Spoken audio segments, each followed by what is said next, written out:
Fariduddin Attar, le mémorial des saints, Tadhkirat el-Awliya, sentence de Hassan Basri. Ce nourrisson de la prophétie, ce sanctuaire de la science, ce président des hommes d'élite, Cheikh Hassan Basri, que la miséricorde de Dieu soit sur lui. Il avait été élevé dans la maison de Muhammad, sur lui soit le salut. Sa mère était servante de celle des femmes de l'envoyé qu'on nommait Salama. Chaque fois que sa mère était occupée à quelque ouvrage, si Hassan Basri se mettait à pleurer, Salama, que Dieu se complaise en elle, lui donnait le sein.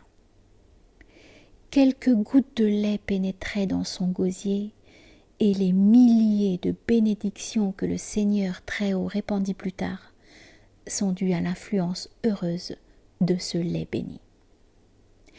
On raconte qu'un jour, Hassan Basri, étant dans la maison Salama, but de l'eau à la cruche dont se servait l'envoyé sur lui, soit le salut. Celui-ci étant survenu, demanda qui avait bu de l'eau et à cette cruche. Salama lui ayant répondu que c'était Basri, il dit « Autant il a bu d'eau de la cruche, autant de ma science il lui échérera en partage. » Une autre fois, l'envoyé, sur lui soit le salut, étant venu chez Salama, fit asseoir Hassan Basri sur le pan de sa sainte robe et appela sur sa tête les bénédictions de Dieu. C'est grâce à cette prière que le Seigneur Très-Haut accorda à Hassan Basri un rang si élevé. On rapporte que lorsque Hassan Basri fut mis au monde par sa mère, on le porta à Omar qui dit « Voilà un bel enfant, donnez-lui le nom de Hassan. » Car dans la langue arabe, pour dire beau, on se sert du mot Hassan. Salama eut soin de Hassan comme de son propre fils, tellement que, lorsqu'elle lui mit à la bouche son sein béni, il en sortit du lait par un effet de la toute-puissance du Seigneur Très-Haut, quoiqu'il fût déjà tari. De plus, Salama disait en le bénissant « Mon Dieu, accorde ta grâce à cet enfant et fais qu'il devienne le modèle de la famille. » Il en arriva par le fait à avoir des relations avec 130 des compagnons, et il avait vu personnellement 70 de ceux d'entre eux qui étaient au combat du puits de Badr. Hassan Basri était favorable à la cause de l'émir des fidèles, Ali, de la part duquel il lui revint plus tard un manteau. Voici ce qui fut tout d'abord cause que Hassan Basri fit pénitence. Il était marchand de pierreries et on l'appelait Hassan le lapidaire. À une certaine époque, il s'était rendu dans le pays de Roum pour y exercer son commerce. Il existait des relations amicales entre lui et le vizir du padishah de cet empire. Un jour, le vizir lui dit « Aujourd'hui, nous devons sortir de la ville et nous rendre à un certain endroit. Viendras-tu avec nous ?»« Oui, répondit Hassan, j'irai. » Et en effet, il se mit en marche avec eux.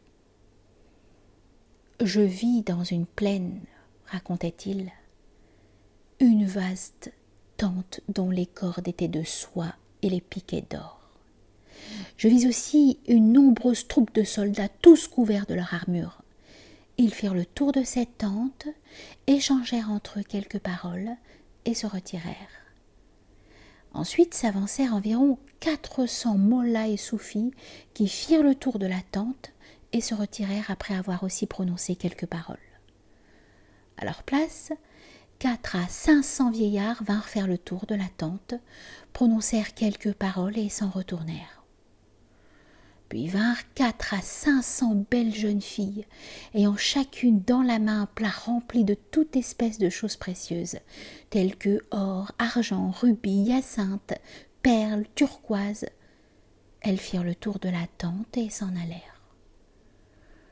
Ensuite, le caïsar roi et son vizir entrèrent dans la tente et en ressortirent. Pour moi, continuait Hassan, je restais immobile d'étonnement à ce spectacle. Que signifie tout cela ? demandai-je au vizir. Le Kaiser roi avait un fils, me répondit-il. C'était un enfant extrêmement beau et plein d'heureuses dispositions. Le padishah avait pour ce fils un amour démesuré. Soudain l'enfant tomba malade et mourut. Son tombeau est actuellement dans l'intérieur de cette tente et on vient le visiter une fois par an. Ces nombreux soldats, tous couverts de leur armure, viennent, font le tour de la tente et disent « Ô fils du sultan, si nous avions pu te racheter à la pointe de nos épées ou au coup de nos masses d'armes, nous l'aurions fait en te sacrifiant notre vie.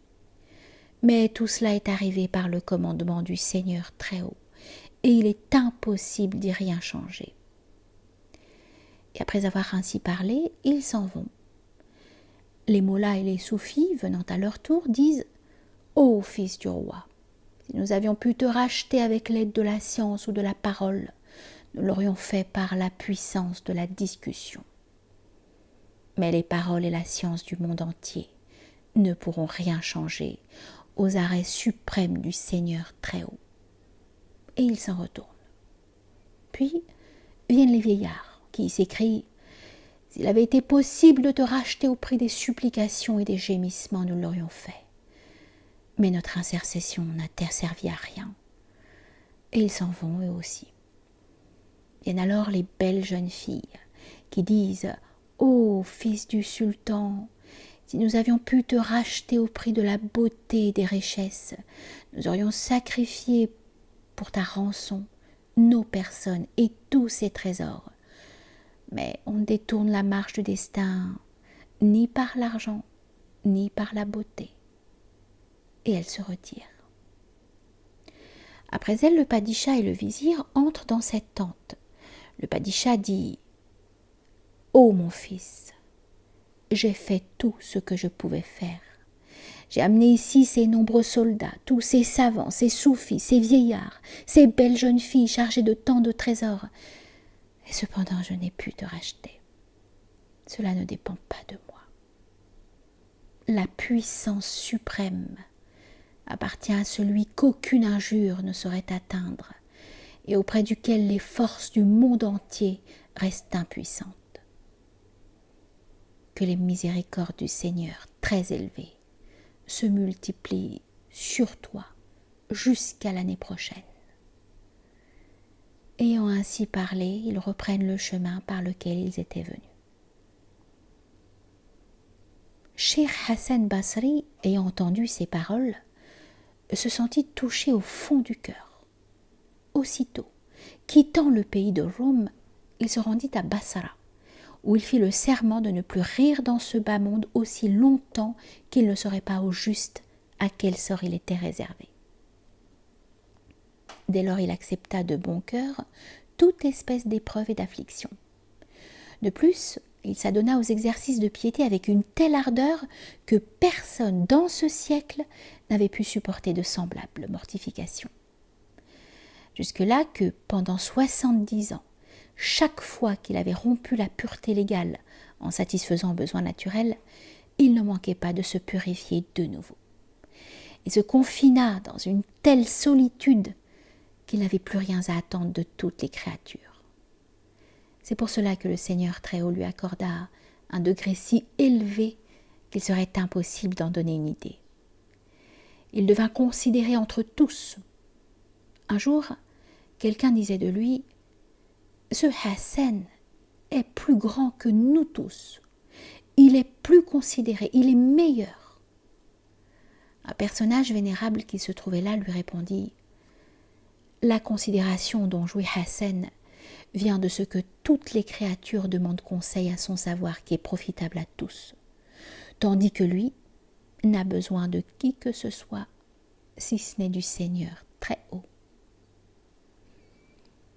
Cheikh Hassan Basri faisait une homélie une fois par semaine et donnait des avis au peuple. Le jour où il devait prononcer cette homélie, si Rabi'a Adawiya n'était pas présente, il descendait de chair et ne parlait pas. Quelqu'un lui dit « Oh, cher Hassan, voilà ici tant de bègues, de riches et de grands. parce qu'une vieille femme ne s'y trouvera pas, est-ce une raison pour que vous ne prononciez pas l'homélie ?» Et Hassan Basri de répondre: « Le breuvage que nous préparons pour l'estomac des éléphants, on ne saurait le verser dans le gosier des fourmis. » Chaque fois que Hassan Basri prononçait une homélie, au moment où le feu de l'amour divin tombait sur les cœurs de tous les assistants et où les larmes commençaient à couler de leurs yeux, lui, regardant Rabi'a, s'écriait: « Ô Rabi'a, le feu qui s'allume dans ces cœurs vient tout entier d'un seul de tes soupirs. » Comme on lui demandait un jour s'il n'était pas fier de tout ce concours de peuple qui se pressait pour entendre sa parole. « Nous ne tenons pas à la foule des auditeurs, répondait-il, mais qu'ils viennent seulement 2 derviches à nos instructions, et nous nous en réjouirons. » Une autre fois, on lui demandait en quoi consiste l'islamisme et qui sont les musulmans. « L'islamisme est dans les livres, répondit-il. Quant aux musulmans, ils sont sur terre.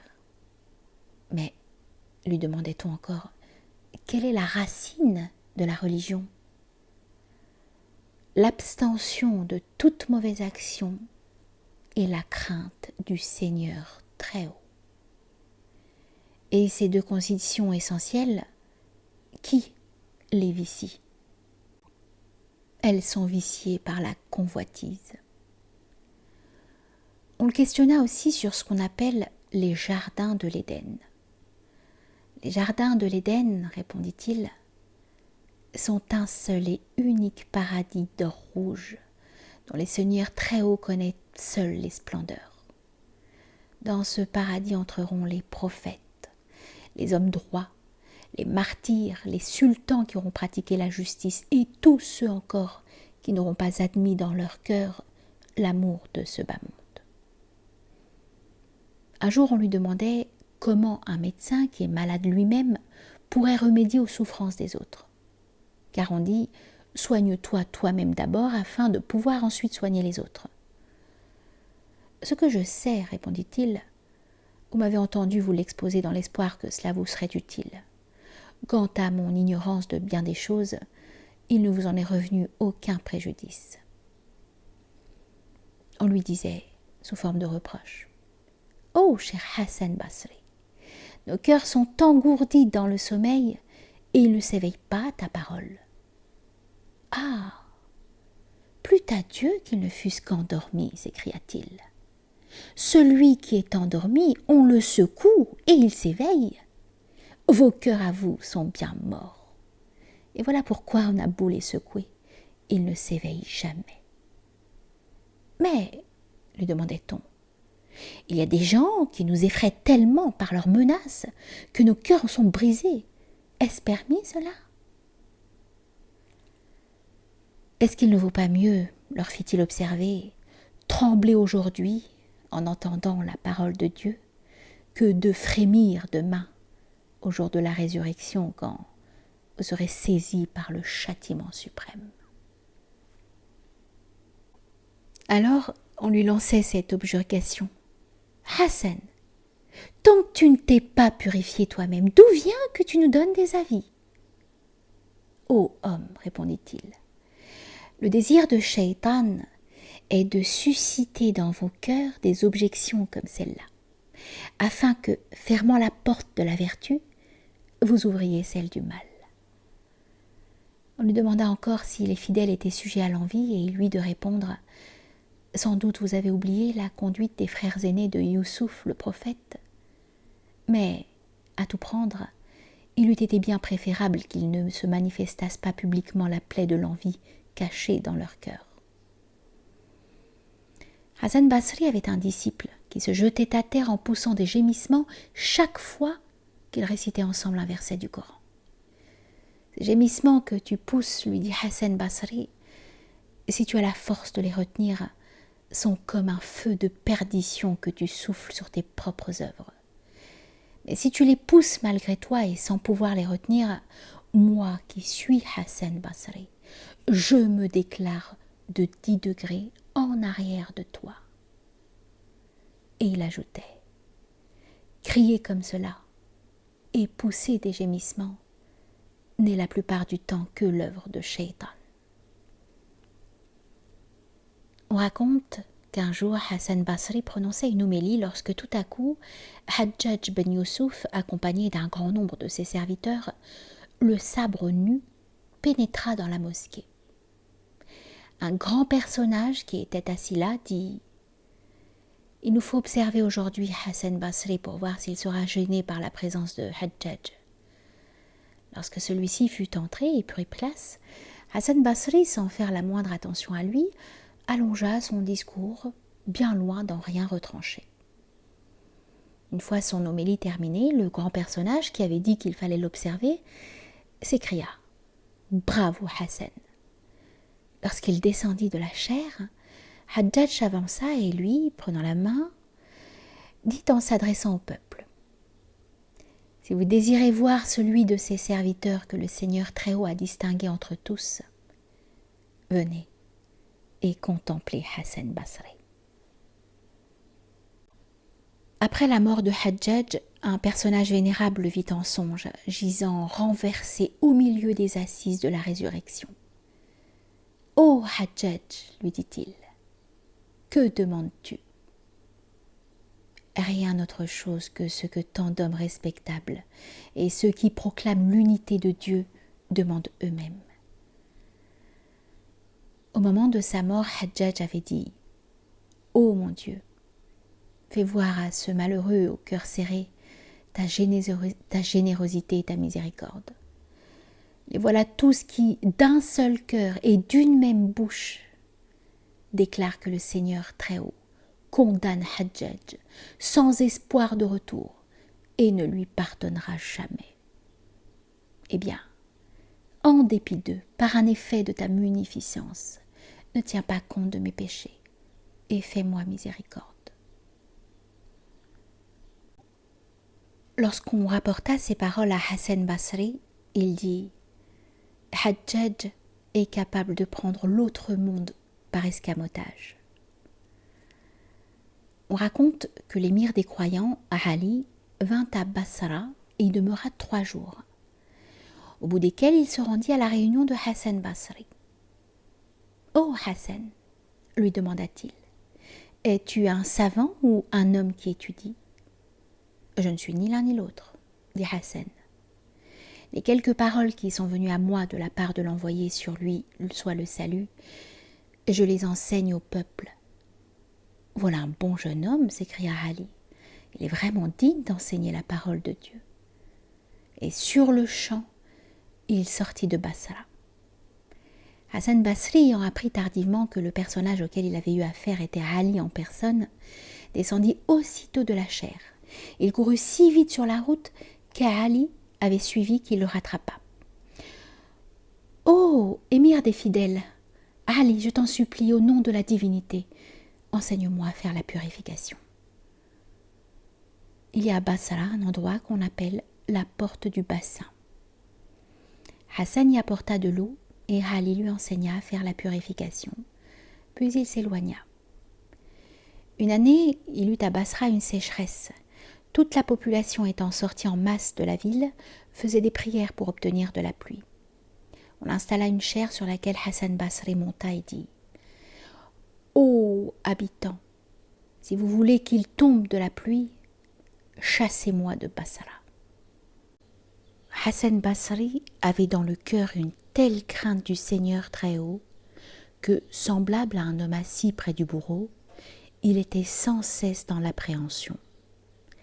Il n'était personne qui l'eût jamais vu rire. On raconte qu'ayant vu un jour quelqu'un qui pleurait, il lui demanda ce qu'il avait. « C'est, répondit celui-ci, que j'ai été à la réunion de Mohammed Ka'b, et il a dit qu'il se trouvait certainement parmi les musulmans un grand nombre d'hommes qui, en punition de leurs péchés, resteront beaucoup d'années dans l'enfer, d'où on les retirera plus tard. » « Plût à Dieu, s'écria Hassan Basri, que je fusse un de ceux qui à la fin sortiront de l'enfer. L'envoyé, sur lui soit le salut, dit 80 ans après tous les fidèles, on fera sortir de l'enfer un homme de mon peuple nommé Hunad. Plût à Dieu, s'écria Hassan Basri, que je fus ce Hunad qui finalement sortira de l'enfer. Une nuit, raconte-t-on, Hassan Basri gémissait et pleurait dans sa maison. « Pourquoi ces gémissements et ces pleurs ?» lui demandèrent ses voisins. « Je pleure, répondit-il, en pensant que, peut-être aujourd'hui, sans le savoir, j'ai posé le pied sur un endroit prohibé ou laissé échapper une mauvaise parole qui ne sera pas agréée devant le trône du Seigneur Très-Haut, d'où je serai chassé sans coup férir. Va, me dira-t-on, tu n'as pas accès ici, tes œuvres de piété ne sont pas acceptées. Et que répondrai-je alors? Voilà pourquoi je crains. Un jour, Hassan Basri, assis sur le toit de sa demeure solitaire, pleurait si abondamment que les larmes de ses yeux coulaient par la gouttière. Comme cette eau avait atteint la tunique d'un passant, celui-ci demanda si c'était de l'eau propre. « Non, elle n'est pas propre, » dit Hassan Basri, « puisque ce sont des larmes des yeux d'un prévaricateur. Dépêche-toi d'aller te laver. » Une autre fois, un homme étant venu à mourir, Hassan Basri accompagna le convoi jusqu'à ce qu'on fût arrivé au monument funèbre. Quand on eut déposé le corps dans la tombe, lui se mit à pleurer si fort que la terre en fut toute détrempée. Et il s'écriait « Ô vous tous qui êtes ici, cette tombe est notre dernière étape dans ce bas monde et la première dans l'autre monde. D'où vient donc votre goût pour une vie qui finit de cette manière? Et pourquoi ne craignez-vous pas l'autre vie qui commence là où la première finit?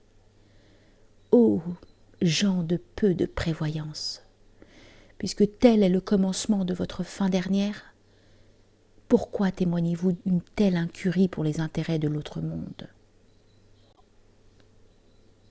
Un autre jour, comme il passait au milieu d'un groupe de tombes avec plusieurs personnes, Hassan Basri dit « Il y a dans ces tombes nombre de fidèles dont les visées sont telles qu'ils ne se soucient guère du paradis.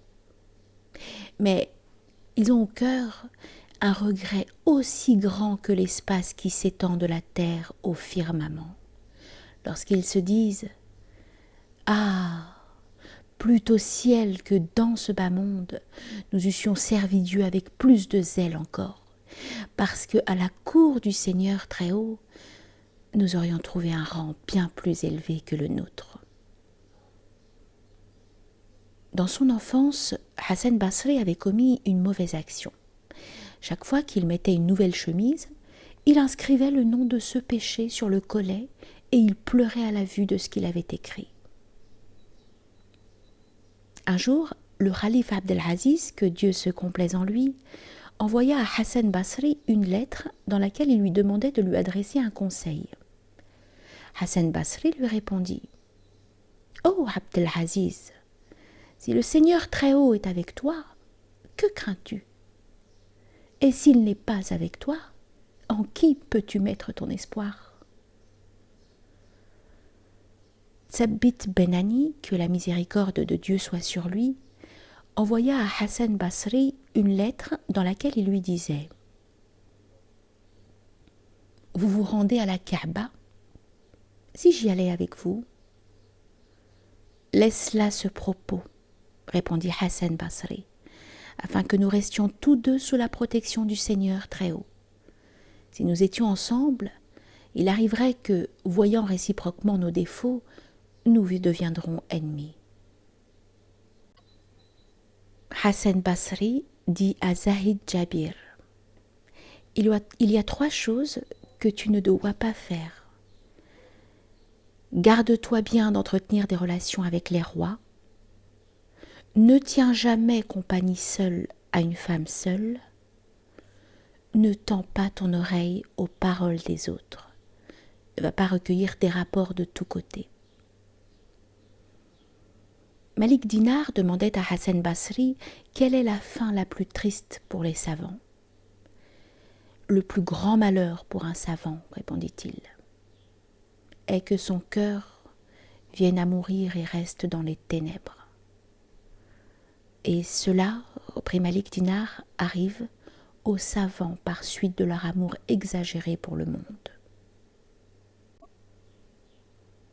Un personnage vénérable racontait: une nuit, à l'aube, je me rendis à la porte de la mosquée que fréquentait Hassan Basri pour y faire la prière. Je vis que la porte était fermée, mais on entendait Hassan Basri faire des invocations auxquelles plusieurs personnes répondaient « Amin ». Je m'assis en dehors jusqu'à ce que l'aurore brilla. Alors je posai la main sur la porte qui s'ouvrit et laissa voir Hassan Basri assis tout seul. La prière faite, je lui demandai qui répondait Amin quand il faisait des invocations. Sache, me répondit-il, que la nuit de chaque vendredi, les génies viennent prendre une leçon auprès de moi et s'initier à la science. Et chaque fois que je prononce une invocation, ils disent Amin. Toutes les fois que Hassan Basri faisait une invocation, Habib Ajma'i, levant le pan de sa robe, restait debout et disait « Je vois la miséricorde du Seigneur très élevée qui tombe en plein du haut du ciel. » On rapporte qu'un personnage vénérable disait « Nous nous rendions à la Kaaba avec Hassan Basri. Dans le désert, nous étions très altérés.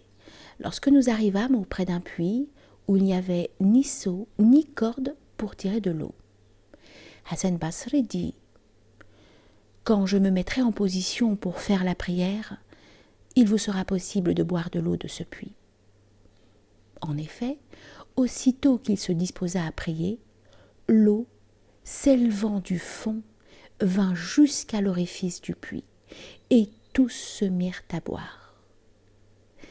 Mais l'un de nous n'eut pas plutôt rempli une cruche que l'eau s'abaissa de nouveau jusqu'au fond du puits.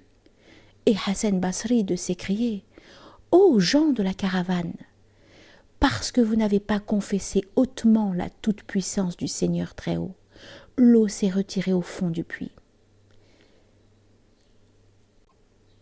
Lorsque nous fûmes à une certaine distance de ce puits, Hassan Basri trouva sur la route une date qu'il nous donna.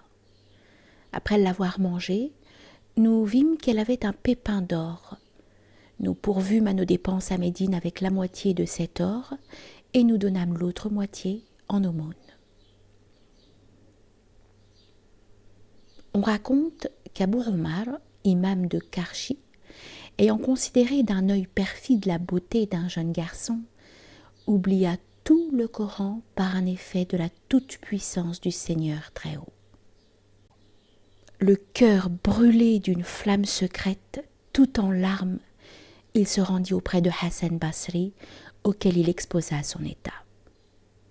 Celui-ci, pénétré d'inquiétude à son sujet, dit « Ô Omar, voici le temps de se rendre à la Kaaba. Vas-y, visite-la, et ensuite transporte-toi à la mosquée de Gaïf. » Sur le mirhab de cette mosquée est assis un homme à barbe blanche. Expose-lui ton état. S'il fait une prière pour toi, tu es assuré de trouver satisfaction. Abou Omar partit donc et visita la Kaaba. Puis, allant à la mosquée qui lui avait été indiquée, il vit un vieillard vénérable assis sur le mihrab et une troupe de gens installés près de lui. Abou Omar s'assit lui-même dans un coin de la mosquée. Bientôt après, il vit pénétrer dans la mosquée un homme vêtu de blanc. Tous ceux qui étaient assis là allèrent à sa rencontre et le saluèrent. Ils s'assirent un certain temps et conversèrent ensemble. Lorsque vint l'heure de la prière, celui qui avait des vêtements blancs s'en alla, ainsi que tous ceux qui étaient assis avec lui. Ce vieillard à barbe blanche resta seul. Alors, racontait Abu Omar, je m'approchai et je lui dis « Au nom de la divinité, viens à mon secours ». Et je lui expliquai ma situation. Ce vieillard intercéda pour moi.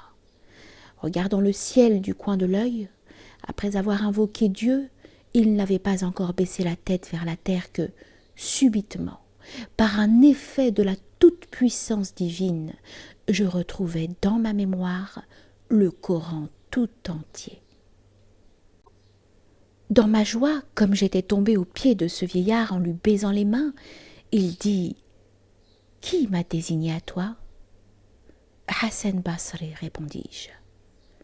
Et lui de reprendre « Celui qui a un directeur et un imam comme Hassan Basri, qu'a-t-il besoin de recourir à d'autres ?»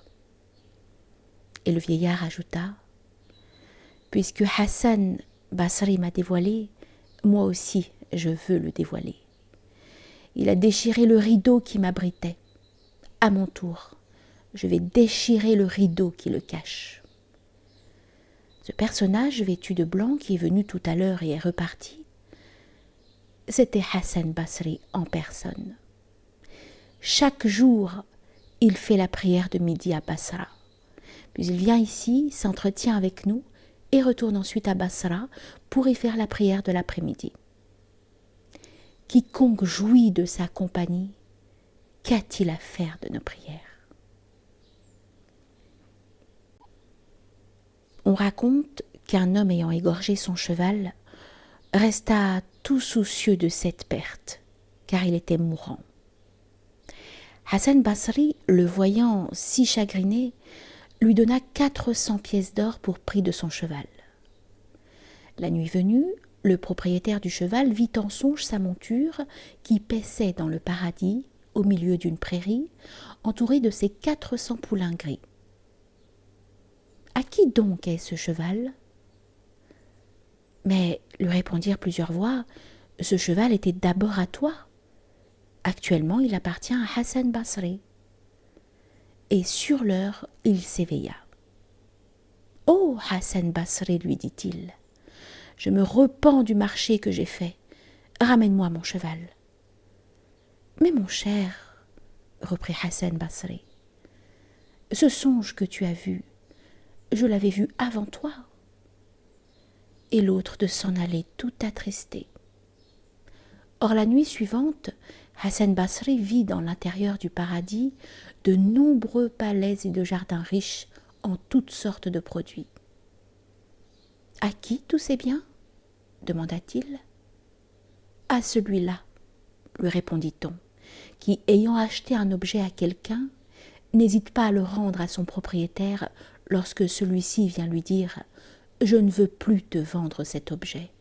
J'ai regret d'avoir fait ce marché. » Aussitôt que l'aurore parut, Hassan Basri restitua le cheval à son premier maître. On raconte que Hassan Basri avait un voisin infidèle, adorateur du feu, nommé Shem'un. Ce Shem'un tomba malade. Lorsque son dernier moment approcha, on dit à Hassan Basri « Shem'un est votre voisin et sa dernière heure est arrivée. Que n'allez-vous le visiter ?» Hassan Basri, s'étant rendu auprès de lui, vit qu'à force de se prosterner devant le feu, ses cheveux et sa barbe étaient tout enfumés. Dans l'espoir que cet infidèle pourrait devenir musulman, il lui dit « Allons, Shem'un, crains le châtiment que te prépare le Seigneur Très-Haut, toi qui, te prosternant devant le feu pendant 70 ans, as passé toute ta vie dans l'infidélité. Fais donc profession maintenant de la foi, afin qu'à ton dernier moment le Seigneur Très-Haut te prenne en pitié. » « Pour moi, répondit Shem'un, je vois de votre part 3 manières d'agir, que je ne puis m'expliquer et qui m'empêchent de devenir musulman. Premièrement, vous ne cessez de répéter que ce bas monde est périssable, qu'il est impur, et cependant, nuit et jour, sans trêve ni repos, vous entassez ces trésors. Deuxièmement, vous dites que la mort est certaine et inévitable, et cependant vous ne vous en préoccupez nullement, et vous ne pratiquez pour vous-même aucune des œuvres de l'autre monde. Et troisièmement, vous dites qu'il est vrai qu'on pourra contempler la face du Seigneur très haut, et cependant, vous commettez des actes qui ne sont pas du tout dignes de sa majesté. Tu parles comme les initiés, dit Hassan Basri. Mais quoique les fidèles commettent des péchés, ils n'en confessent pas moins l'unité et l'existence du Seigneur très haut. Tandis que toi, tu as dépensé toute ton existence à te prosterner en adoration devant le feu. Au jour de la résurrection, si l'on nous précipite dans l'enfer, toi et moi, le feu, sans te respecter en rien, t'emportera à l'instant même. Tandis que, si la grâce du Seigneur très haut m'est accordée, la puissance du feu n'ira même pas jusqu'à enlever un seul de mes poils. Ce qui prouve qu'il n'est qu'une créature. Ce n'est pas tout. Il y a 70 ans que tu le sers, tandis que moi, je ne l'ai jamais servi. Eh bien, viens. Tous deux, nous allons mettre nos mains dans le feu, et nous verrons sa nature bienfaisante et en même temps la toute-puissance du Seigneur très haut. Et sans plus tarder, Hassan Basri plongea sa main dans le feu sans qu'elle en éprouvât la plus légère brûlure. Shem'oun, à ce spectacle, demeura stupéfait. Puis son cœur s'éclairant à la lumière de l'initiation, il dit à Hassan Basri: « Soit, reprit Shem'oun, mais donne-moi un engagement écrit en vertu duquel, au jour de la résurrection, le Seigneur très haut ne me châtiera pas. Et je suis prêt à faire la profession de foi. Autrement, tant que tu ne m'auras pas donné cet écrit, je ne le ferai pas. » Aussitôt, Hassan Basri écrivit un acte tel que le désirait Shem'oun et le lui mit entre les mains. « Ce n'est pas tout, dit celui-ci. Fais-y apposer le sceau des qadis. » Lorsqu'ils l'eurent scellé de leur sceau, Shem'oun, pleurant très fort, fit pénitence de ses péchés passés. Puis il prononça la formule de la foi et devint musulman. Alors, s'adressant à Hassan Basri, il lui fit cette recommandation. « Quand je serai mort, fais laver mon corps et dépose-moi toi-même dans ma dernière demeure, en ayant soin de me mettre cet écrit entre les mains. » Après avoir donné ces instructions, il répéta la profession de foi et rendit le dernier soupir. Aussitôt, on le lava, on récita sur lui les prières des morts, et en le déposant dans sa dernière demeure, on lui mit cet écrit entre les mains. Cette nuit-là, même Hassan Basri était plongé dans ses réflexions, et le sommeil ne lui venait pas. « Qu'ai-je fait ?» se disait-il. « Je ne suis pas capable de me retirer moi-même de l'abîme. Comment donc en retirerai-je les autres ?» Comme il était dans ses pensées, il tomba tout d'un coup dans le sommeil. Dans son rêve, il vit Shem'oun, le visage resplendissant de beauté, une couronne sur la tête, revêtu de beaux habits, qui se promenait dans le paradis. « Shem'oun, lui demanda-t-il, quelle est ta condition ?»« Celle que tu vois, répondit Shem'oun. Le Seigneur très haut m'a fait miséricorde. De plus, par un effet de sa générosité, il m'a pardonné mes péchés et m'a montré sa face. Pour toi, tu es déjà dégagé de toute responsabilité comme caution. Reprends l'écrit que tu m'avais donné. Actuellement, il ne m'est d'aucune utilité. » Lorsque Hassan Basri s'éveilla, il vit dans sa main un écrit. Alors, dans l'effusion de sa reconnaissance, il s'écria « Mon Dieu,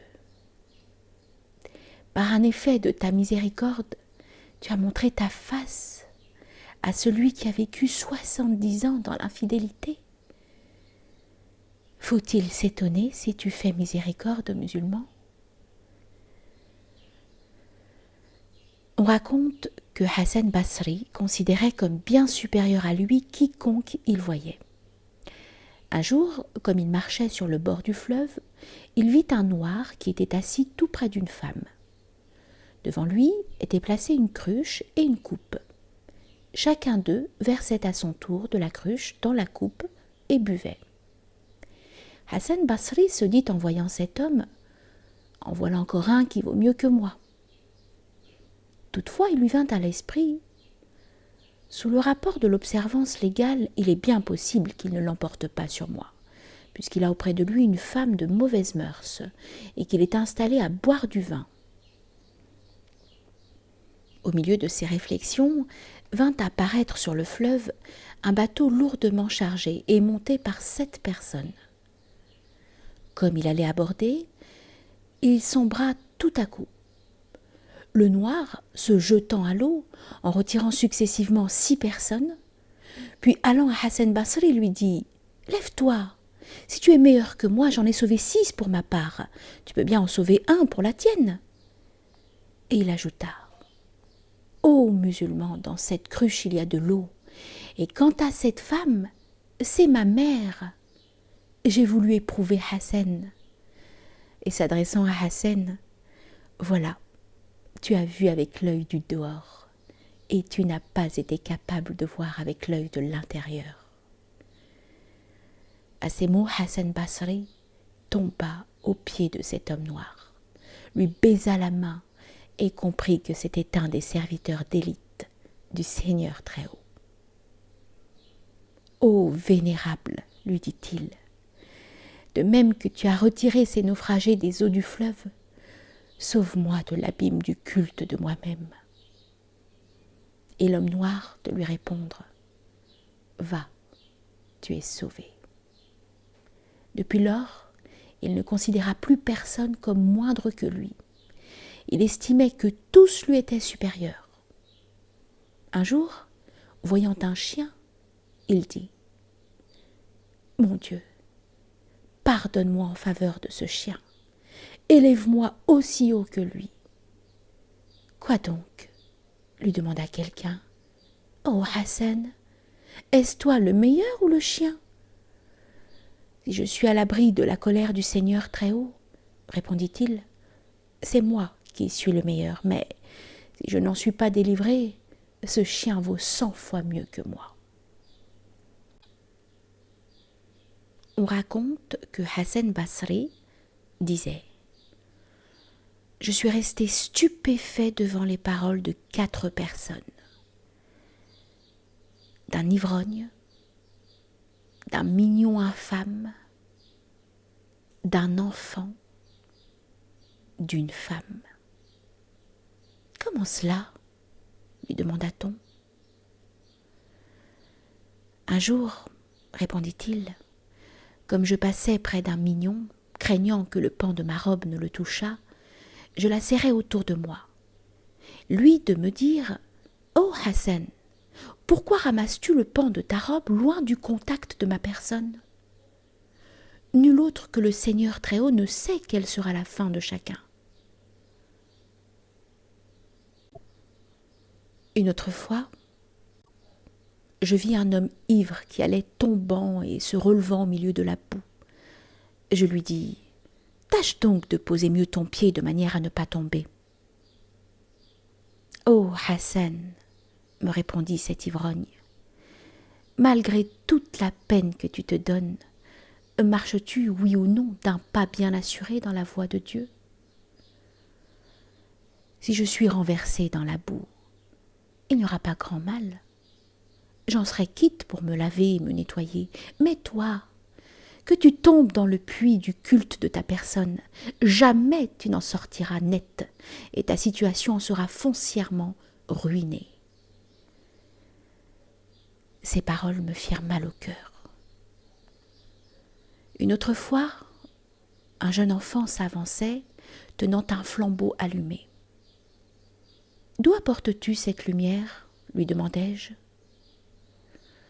Lui, sur le champ, la souffla avec sa bouche, l'éteignit et s'adressant à moi, « Oh Hassan, dis-moi où elle est allée, et ensuite je t'expliquerai d'où je l'ai apportée. » Un autre jour, une belle femme, le visage dévoilé, les bras levés, venait à moi. Elle sortait de se quereller avec son mari, et à peine m'eut-elle abordée qu'elle commença à me répéter les propos qu'il lui avait tenus. « Ô femme, lui dis-je, couvre d'abord ton visage et ensuite tu parleras. »« Ô Hassan, me répondit-elle, dans ma passion pour une créature, j'ai perdu la raison et je ne sais même pas que j'ai le visage découvert.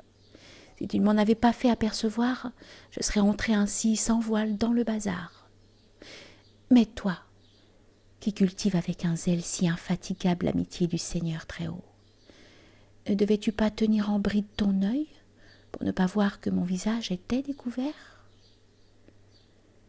Les paroles de cette femme me firent une profonde impression. Hassan Basri dit un jour à ses familiers: « Vous autres, vous ressemblez aux compagnons de l'envoyé, sur lui soit le salut. » Eux, tous de se réjouir, mais il ajouta: « Ce sont vos visages et vos barbes qui portent cette ressemblance, mais rien d'autre en vous. De plus, si vous les aviez vus, tous vous auraient fait l'effet d'insensés.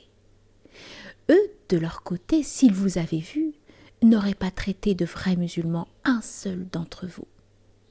Attendu que tous, dans la pratique de la foi, étaient comme des cavaliers montés sur des chevaux rapides, ou comme le vent, ou encore comme l'oiseau qui vole dans les airs, tandis que nous cheminons comme montés sur des ânes qui ont une plaie sur le dos. » On raconte qu'un arabe, étant venu trouver Hassan Basri, lui demanda ce que c'était que la patience. « Il y a, répondit Hassan Basri, deux espèces de patience. L'une consiste à supporter courageusement l'affliction et les calamités, à ne pas commettre les actions que le Seigneur Très-Haut nous a interdites. Et l'autre, à ne jamais prêter l'oreille aux suggestions du shaitan. Pour moi, dit l'arabe, je n'ai jamais vu personne plus retiré de ce monde et plus patient que toi. Hélas, dit Hassan, mon renoncement au monde et ma patience ne peuvent être comptés pour rien. Pourquoi parles-tu ainsi? S'écria l'arabe. Parce que si je pratique le renoncement, ce n'est que par crainte du feu de l'enfer, et je ne suis fidèle à la patience que parce que j'espère entrer en possession du paradis. Or celui-là seul mérite d'être compté, qui, sans s'inquiéter de sa tranquillité à lui, pratique la patience pour le Seigneur Très-Haut, et dont le renoncement n'a pas pour but le paradis, mais uniquement le désir de plaire à Dieu.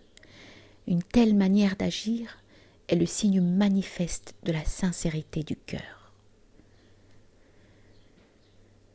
Hassan Basri disait: « Il faut à un homme une instruction solide et pratique, plus une bonne conduite conforme à son instruction, plus 3 choses qui vont de pair avec cette instruction et cette conduite: la sincérité, la patience, la modération dans les désirs.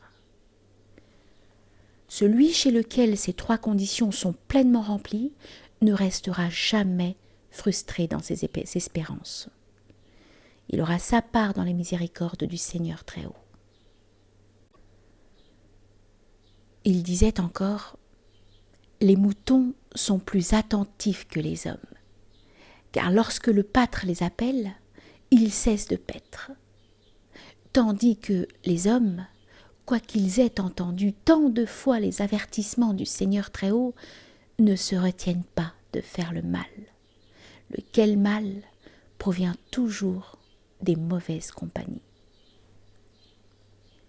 Il disait encore, « Si quelqu'un m'invitait à boire du vin, j'aimerais mieux cela que s'il m'appelait pour entasser ensemble les biens de ce monde.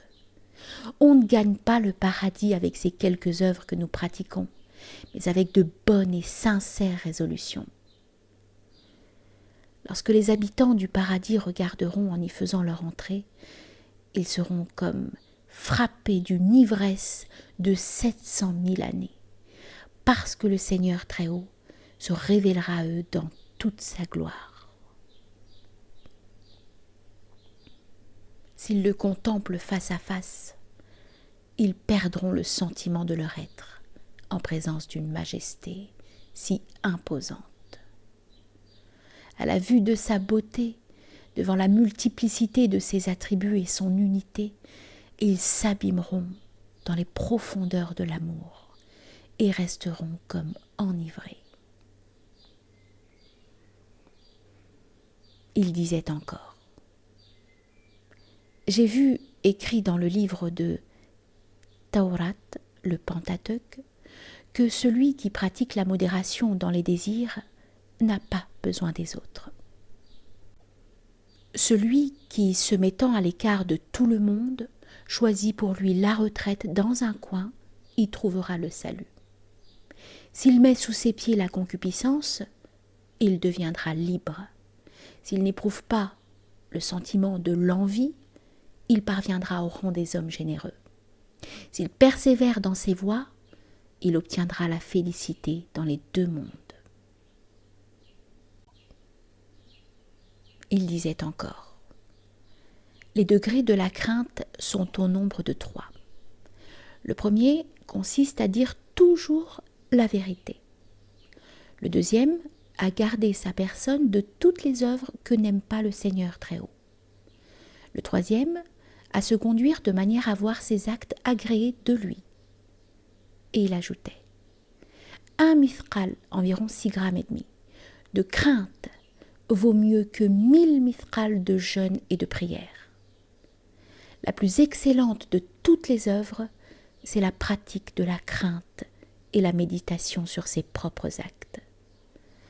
Celui dont le cœur ne va pas de pair avec la langue, dont l'extérieur et l'intérieur ne sont pas unis à l'unisson, porte sur lui l'empreinte de l'hypocrisie.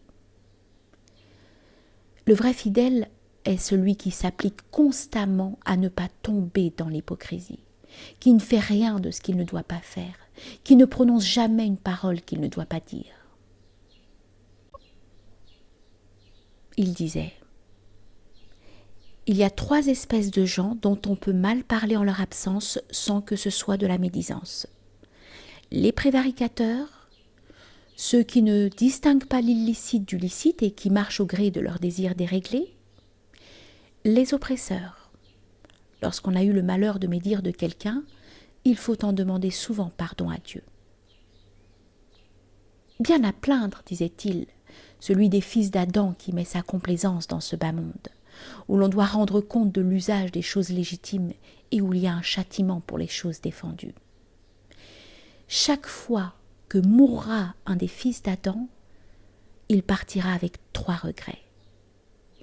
De ne s'être jamais rassasié d'entasser les biens de ce monde, de n'avoir jamais trouvé la satisfaction des désirs qui étaient dans son cœur, et de n'avoir pas préparé convenablement les provisions de route pour l'autre monde.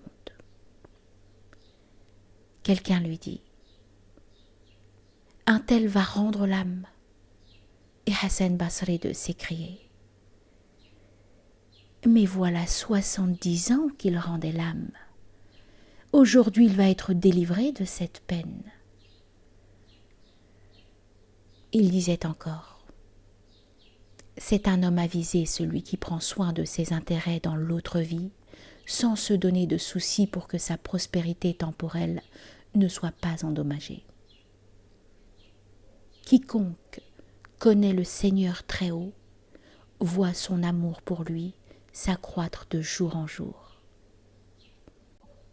Quiconque connaît ce monde passager le considère comme un ennemi. L'homme intelligent est celui qui pose un frein solide à la tête de ses passions et qui tient la bride d'une main ferme. Regarde bien ce que deviennent les affaires de ce bas monde pour quelqu'un qui meurt, parce qu'elles seront exactement de même pour toi après ta mort. C'était par amour pour le monde d'ici-bas que les infidèles rendaient un culte aux idoles. Et il ajoutait : quiconque prise l'or et l'argent, le Seigneur très haut le fera tomber à la fin dans l'avilissement. Ne commande aux autres que ce que tu pourrais toi-même exécuter. Il disait aussi : quiconque te rapporte les paroles d'autrui est capable de rapporter à autrui tes propres paroles. Ne donne pas accès auprès de toi à un tel personnage. Au jour de la résurrection, il faudra rendre compte non seulement de tout ce qu'on aura mangé soi-même, mais de tout ce qu'on aura fait manger à son père, à sa mère ou à ses petits-enfants. Quant à ce qu'on leur a donné à manger aux autres, il n'y aura pas à en rendre compte. Pour chaque prière que tu feras sans recueillement, le châtiment suivra de près. Hassan Basri racontait : un jour que je me tenais sur la terrasse de ma maison, j'entendis la femme de notre voisin dire à son mari : voilà 50 ans que je suis dans ta demeure, toujours d'humeur égale, dans l'abondance comme dans le dénuement. Qu'il fit froid ou chaud, je t'ai servi fidèlement sans jamais rien demander. J'ai conservé intact ton nom et ton honneur. Je n'ai porté plainte contre toi à personne, mais aujourd'hui, je ne puis supporter de te voir prendre une autre femme et t'entretenir familièrement avec elle. En entendant ce discours, je fus en proie à une douce émotion et je pleurais. Dans la parole sacrée, le Seigneur très haut dit : ô mon serviteur, je te pardonne ton péché. Mais si dans ton cœur tu te laisses aller à en adorer un autre que moi, je ne voudrais pas te pardonner. On demandait à Hassan Basri quelle était sa situation. Ma situation, répondit-il, est celle d'un homme dont l'embarcation s'est brisée en mer et qui reste sur un fragment de planche. Dans une oraison éjaculatoire, Hassan Basri disait : mon Dieu, tu m'as accordé tes grâces et je ne t'en ai pas remercié. Tu m'as envoyé des épreuves et je ne les ai pas supportées avec patience. Tu ne m'as pas retiré tes faveurs pour avoir manqué de reconnaissance et tu as supprimé les épreuves en voyant que la patience me faisait défaut. Mon Dieu, que ta générosité et ta miséricorde sont donc grandes.